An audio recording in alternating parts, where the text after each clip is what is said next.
वहीं मध्य प्रदेश में मदरसों के लेकर एक बार फिर सियासत गर्मा गई है। पूर्व मंत्री उषा ठाकुर ने खंडवा में आतंकी की गिरफ्तारी के बाद मदरसों को लेकर विवादित बयान दिया। उन्होंने कहा कि इसके पहले भी मध्य प्रदेश में कई मदरसों में देश विरोधी गतिविधियां पाई गई थी।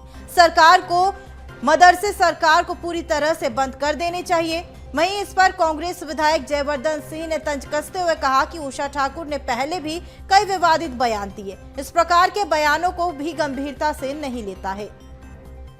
मदरसों को लेकर उषा ठाकुर के बयान पर अब कांग्रेस विधायक जयवर्धन सिंह ने पलटवार किया। उन्होंने कहा कि उषा ठाकुर के बयानों को कोई भी गंभीरता से नहीं लेता है। एक बार फिर एमपी में मदरसों पर सियासत गरमाई है।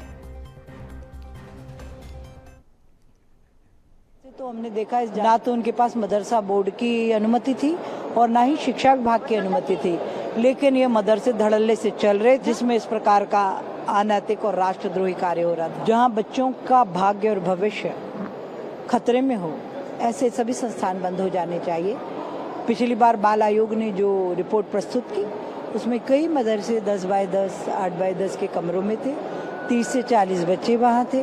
तो कहीं न कहीं बंधुआ मजदूरी का और मानव तस्करी का भी संकेत मिलता है।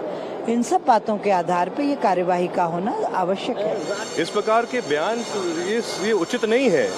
उनने पिछले कार्यकाल में हमारे एक जो बहुत ही समाज सेवी संगठन है, जय संगठन, एक हमारे पूरे प्रदेश और देश के युवा आदिवासियों की आवाज़ है, समाज सेवी संगठन है, उनके खिलाफ भी ऐसी टिप्पणी की थी उषा ठाकुर जी ने। तो इन लोगों को हम जो ये लोग बयान देते हैं, कम से कम मैं तो ऐसे बयानों को बिल्कुल भी गंभीरता से नहीं लेता हूँ। वहीं हमारे साथ इसी खबर पर अधिक जानकारी के लिए संवाददाता जुड़ चुके हैं विवेक राणा। तो विवेक, मध्य प्रदेश में मदरसों को लेकर एक बार फिर सियासत जो है गर्मा गई है। जहां उषा ठाकुर ने बीएसटीवी पर एक बयान दिया कि मदरसों को बंद करना चाहिए सरकार को, तो वहीं अब कांग्रेस विधायक की ओर से भी इस पर पलटवार किया जा रहा है।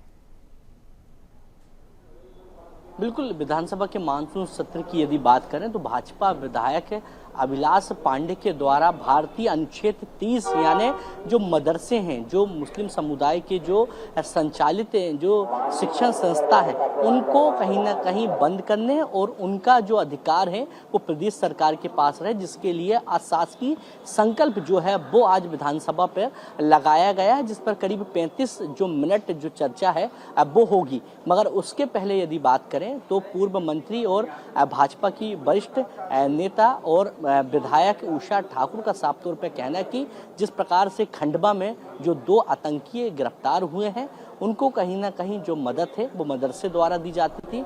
मध्य प्रदेश में जो मदरसे हैं उनका संचालन प्रदेश सरकार करे या मदरसों को बंद कर देना चाहिए, क्योंकि इसके पहले भी मदरसों को लेकर कहीं ना कहीं कई ऐसे मदरसे हैं जिन पर देश विरोधी गतिविधि करने की जो जानकारी है वो मिली थी। कई ऐसे मदरसे हैं जहां पर देश के लिए जो गतिविधि है गलत, वो उसके पोस्टर भी पाए गए थे। क्योंकि बात की जाए मध्य प्रदेश की, तो मध्य प्रदेश के खंडवा और धार और राजधानी भोपाल की यदि बात करें तो कहीं ना कहीं ये आतंकियों का गढ़ माना जाता है। इसके पहले भी इलाके की बात करें तो वहां से भी आतंकी गिरफ्तार किए गए थे और अब मदरसे का जो मुद्दा है वो कहीं ना कहीं तूल पकड़ता हुआ दिखाई दे रहा है, क्योंकि बीजेपी विधायक उषा ठाकुर का भी कहना है मध्य प्रदेश में मदरसे का संचालन यदि सरकार करे या मदरसों को पूरी तरह बंद कर देना चाहिए, क्योंकि मध्य प्रदेश या जम्मू कश्मीर या आसाम या अरुणाचल प्रदेश के यदि मदरसों की यदि बात करें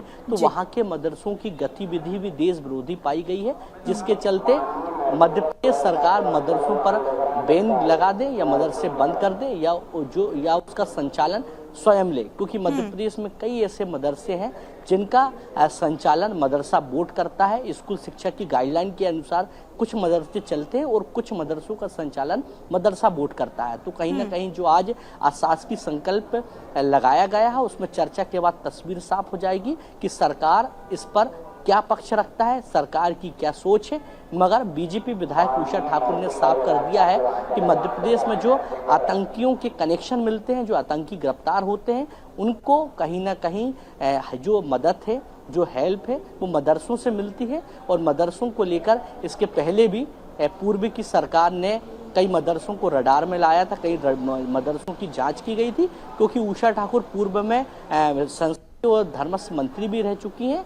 और बात की जाए कांग्रेस की, तो कांग्रेस का साफ तौर पर कहना कि नरसिंह घोटाले जैसे मुद्दों से भटकाने के लिए बीजेपी पार्टी के विधायक इस प्रकार का जो संकल्प पत्र है वो ला रहे हैं, इस पर चर्चा कर रहे हैं। साथ ही कांग्रेस का सीधा सीधा आरोप है कि उषा ठाकुर इस प्रकार के जो विवादित बयान हैं वो सुर्खियों में बने रहने के लिए देती रहती हैं। जी साथ ही विवेक, यहाँ पर जो मदरसों को लेकर पूरी सियासत गरमाई हुई है, वहीं अब जयवर्धन ने ये बयान दिया है पलटवार करते हुए कि उषा ठाकुर के कई ऐसे बयान हैं जो मदरसों से संबंधित, या कई ऐसे बयान हैं जो सरकार के अपोजिशन में दिए गए, लेकिन उनके बयानों को गंभीरता से नहीं लिया जाता है। बिल्कुल, यदि उषा ठाकुर की बात करें तो पूर्व की सरकार में मंत्री भी रह चुकी हैं और अभी बीजेपी की वरिष्ठ विधायक है। मगर उषा ठाकुर की यदि बात करें तो इसके पहले भी कई बार मदरसों को लेकर उषा ठाकुर का जो बयान है वह सामने आया। उन्होंने कई बार कहा कि कई मदरसे ऐसे हैं जहां पर देश विरोधी गतिविधियां होती हैं, उनको बंद कर देना चाहिए। कई ऐसे मदरसे हैं जिनकी जांच कर रही हैं, वह रडार पर हैं, और मदरसों में राष्ट्रगान, राष्ट्रगीत जैसे तमाम जो विवादित जो बयान हैं वो इसके पहले भी देखे जा चुके हैं। मगर अभी की यदि बात की जाए सदन की, तो सदन की कार्रवाई शुरू हो चुकी है, और जिस प्रकार से भारतीय जनता पार्टी के विधायक अभिलाष पांडे ने जो अशासकीय संकल्प भारतीय अनुच्छेद 30 यानी जो मदरसे हैं, जो मुस्लिम समुदाय के जो शैक्षणिक संस्था है, उसको कहीं ना कहीं बंद करने और उनको सरकार के अधीन करने को लेकर जो अशासकीय संकल्प हैं वो कहीं ना कहीं लाए हैं। और आज उस पर चर्चा होगी और चर्चा के बाद तस्वीर साफ होगी कि जी बिल्कुल विवेक, अब देखने वाली बात होगी कि मदरसों को लेकर क्या कुछ निर्णय सरकार ले सकती है। तो विवेक, हमारे साथ जुड़ने के लिए बहुत बहुत शुक्रिया।